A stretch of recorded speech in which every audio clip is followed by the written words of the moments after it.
गोरक्षक गजानन सुरसे हत्या प्रकरणात पोलिसांची मोठी कारवाई, 6 आरोपी जेरबंद. सुकळी ज येथील थरारक घटनेनंतर नांदेड, फुलसावंगी व उमरखेड येथून आरोपींना अटक.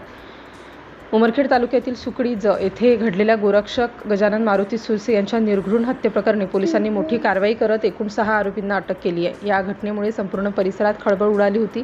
पोलिसांनी तातडीने तपासाची चक्रे फिरवत विविध ठिकाणी छापेमारी करून आरोपींना जेरबंद केलं. प्राप्त माहितीनुसार गोरक्षक गजानन सुरसे हे गोवंश तस्करी रोखण्यासाठी सक्रियपणे कार्यरत होते. याच पार्श्वभूमीवर त्यांच्यावर जीवघेणा हल्ला करण्यात आला होता. या हल्ल्यात त्यांचा दुर्दैवी मृत्यू झाला.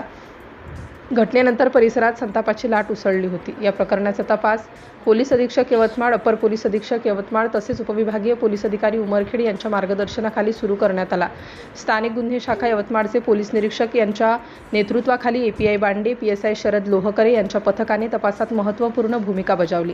तसेच उमरखेड पोलीस स्टेशनचे ठाणेदार पोलीस निरीक्षक शंकर पांचाळ यांच्या मार्गदर्शनाखाली PSI सागर इंगळे यांच्या पथकाने आरोपींचा शोध घेऊन नांदेड, फुलसावंगी आणि उमरखेड परिसरातून त्यांना ताब्यात घेतलं. पोलिसांनी या प्रकरणात वेगवान आणि समन्वयपूर्ण तपास करत आरोपींना अटक केल्यामुळे नागरिकांकडून पोलीस प्रशासनाचे कौतुक करण्यात येत आहे. दरम्यान या घटनेमुळे निर्माण झालेल्या तणावपूर्ण वातावरणावर नियंत्रण ठेवण्यासाठी पोलिसांचा बंदोबस्तही वाढवण्यात आला आहे. या प्रकरणाचा पुढील तपास पोलीस प्रशासनाकडून सुरू असून आणखी काही धागेदोरे समोर येण्याची शक्यता व्यक्त केली जात आहे.